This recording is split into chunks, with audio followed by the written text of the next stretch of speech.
A while ago, I created a fantasy world for a children's book I was developing. I created maps, lore, creatures, and this epic adventure our heroes go on. Today, I'm revealing all its secrets. This is the world of Giantica. So this is the land of Giantica. This is the map for the adventure and the world is set in a hidden valley in the hills of Greenland. And I wanted it to feel as if it's human adjacent. So it's similar to our world, but it's as if the creatures there have evolved completely untouched by any other creatures that exist on Earth. And the idea for the story stems from that universal feeling we all experience as a child. We're born into a world that's built for giants. Everything's too big for us. We don't really fit in, you can't reach shelves, and chairs are too big, and it's just, everything is built for adults. So I wanted to tell that tale in a fun and exciting way, and just create a really fun experience. I guess we should start with what our heroes are. And for that, I'll take us inside their home. So here we have their home. There's a little sneak peek inside to our hero. And our heroes are these creatures called tools. And a tool is a giant.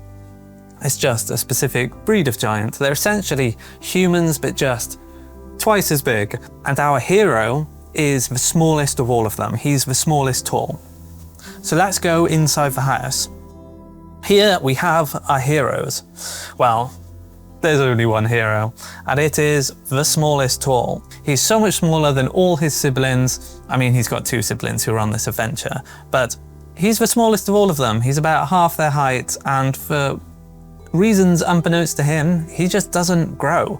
But he's got the personality of the tallest tool there ever was. And in the background, you can see their mother, and just some fun little makeshift elements, as you can see.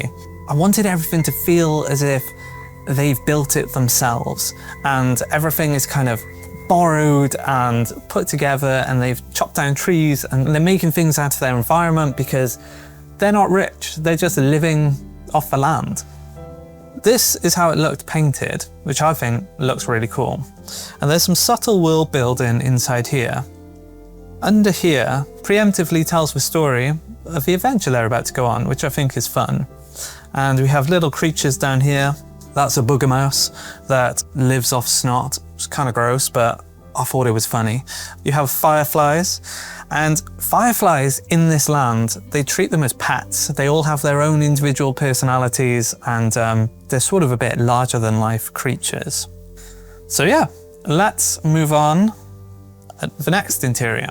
I should mention that I've removed all the text from this. I'm just revealing the illustrations.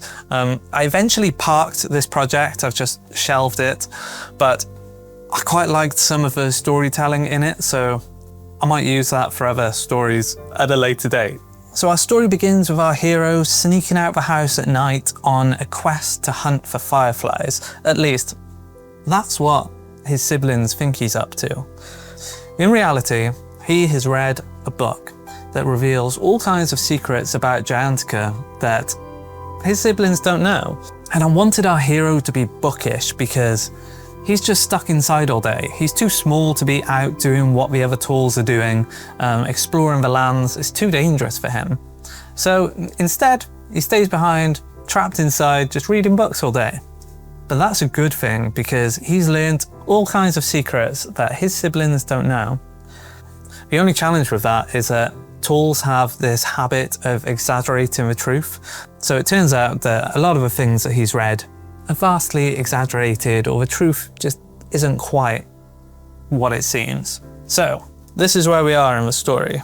And we're going to head into the Hoggalot Forest. And the Hoggalot Forest is home to a peculiar creature called a pig hog. And it's meant to be a cross between a wild boar and a hedgehog, and they've evolved into this strange being. A lot of the storytelling in this was through extracts of a book. So the book that our hero was reading at the start, a lot of the rest of the story was told through those book extracts. And then we add some hidden suspense by hiding the creatures sneaking up on our hero, and our hero getting caught on a tree. It's just a little bit of suspense and tension building, mixed with really silly creatures. So here we have our siblings in the distance, and our hero and his pet firefly are trailing behind, off to go to Moon Mountain. And now we're at the Never Lake. To give you some context of where we're at, we've gone through the Hoggalot Forest and we are into the Never Lake. And the Never Lake is this interesting place because it's the home of the Blobberbog. And we have the Hoggalot Forest up in the left corner, and we can see under the water by here.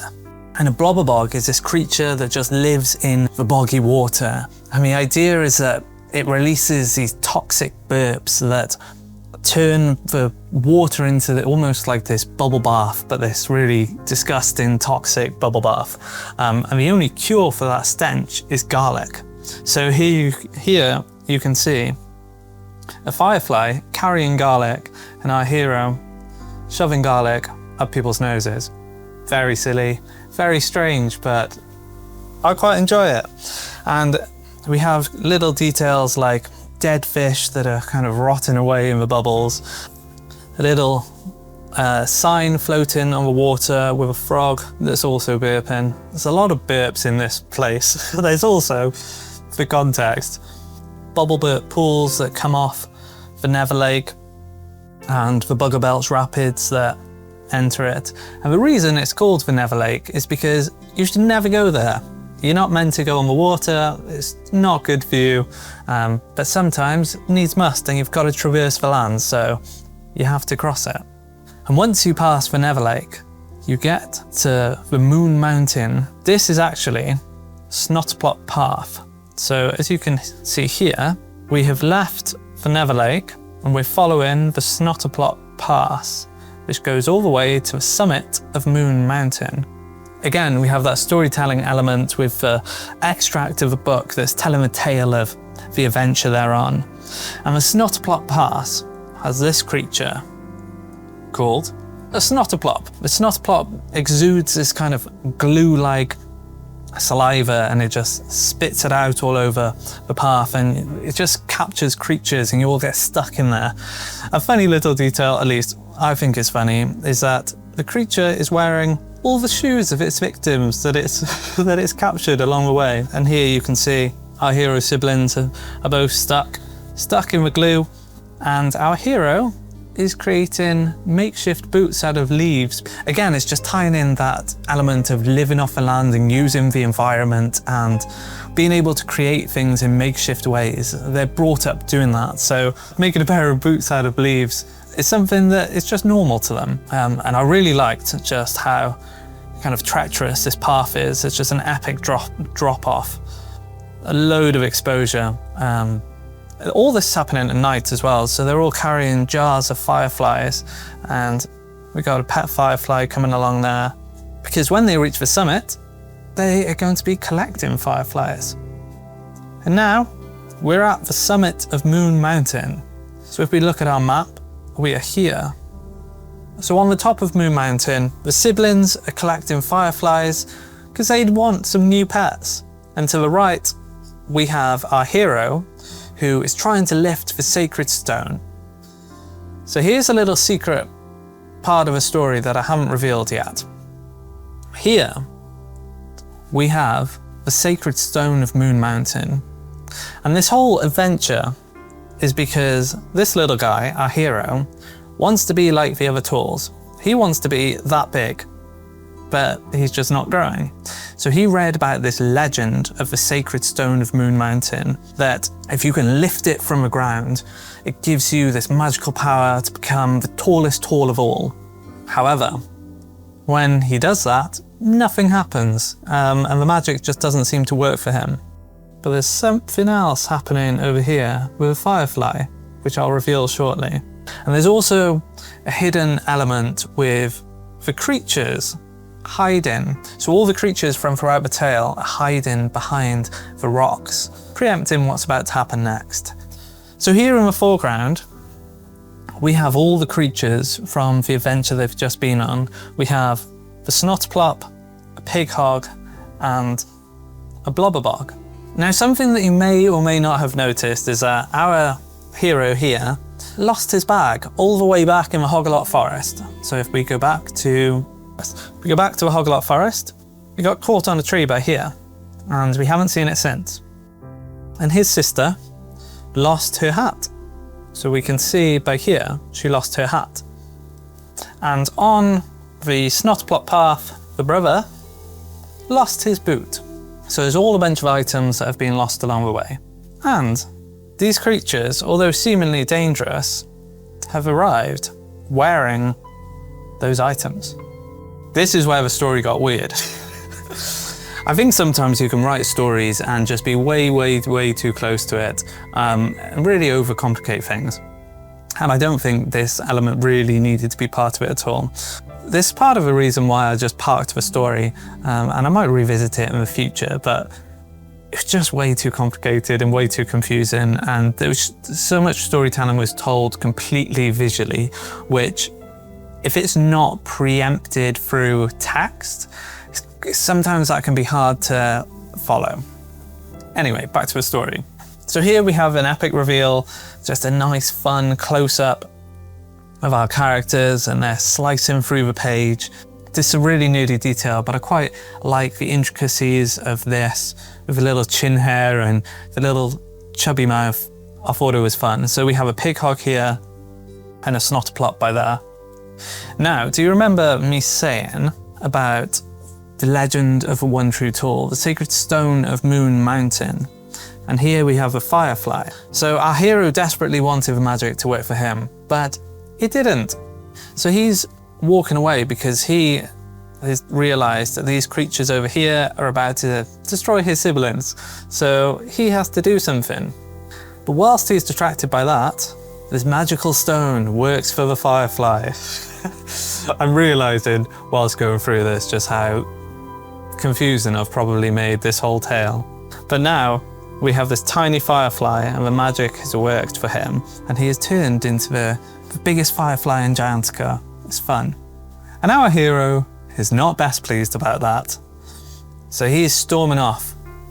Storming off to save the day nonetheless, but he's storming off whilst these creatures in the foreground are distracted by the giant firefly that has just appeared. Now, they have to make an epic escape because they're surrounded. They can't go this way because it's just a giant cliff and a big drop off. They can't go back the way they came because all these creatures, these terrifying creatures, are blocking their path. And the only escape is through this abandoned mine. And again, the mine leads into that whole how they live off the environment. They need materials, so it makes sense that there's a mine on a mountain, and it leads into this epic cave where they're traveling through a mine shaft, and I just wanted it to be this really fun and exciting kind of part of a story. But I also quite like how there's lots of broken elements. The mine is sort of falling apart, and there's epic open space, and right at the end the track just stops. And now originally this was meant to be a log flume coming across here, and they were going to launch off back into the water, but I couldn't quite figure out how to. It just didn't make sense. The mine works so much better. And now that they've made this big epic escape, we reveal that the creatures were friendly and they were just trying to return the belongings that they'd lost along the way. Yeah, there's a reason that I parked this story. I really like the creatures and the world. I think it's fun. But the story itself, it's not all that, you know. I think it could be cool to explore this in a different way in the future. But the story itself leaned too much into the unreliable narrator that it was just a bit confusing. And then they arrive home. Our hero is victorious because he saved his siblings from these creatures. And in the distance, we have the giant firefly coming along. And in the foreground, we have their mother, who is not best pleased that they snuck out at night and are coming home without any boots on again. As you can see, these guys don't have any boots. And then finally, at the ending, we're back at where we started, except this time we have our hero riding the giant firefly whilst being very grumpy about it because he should be the one that's huge, not his pet firefly. And this is how this illustration looked, fully painted, which I really like how it came out. I think there's some really cool elements playing with color and light here. And yeah, it's just fun. I enjoyed it. And one little bonus is that the map itself I envisaged being the front and back end papers, but I wanted the front end papers to just be the map itself, but then the back end papers to have all the notes from our hero scribbled on throughout, which I just think is that fun little kind of storytelling element that can, I don't know, make stories more exciting and lived in and feel a bit more real. So yeah, that is the world of Giantica and the legend of the one true tall. And it was so much fun developing the story, creating a world, coming up with all these different details and elements and characters and maps, and it's just so much fun. For anyone who has any interest and wants to write and illustrate stories, taking on a project like this, it's just fun, you should do it. It doesn't matter what the outcome is. For me, this project was very much one of those things that I just had to get out of my system to learn from the mistakes that I made whilst creating it. So whilst this project will never be seen in a bookstore, it was 100% worth it as a stepping stone to develop the stories that I'm developing today and the stories I'm going to be creating in the future. So none of the time was wasted. I loved every second of it. So yeah, thanks for watching and I'll catch you on the next one.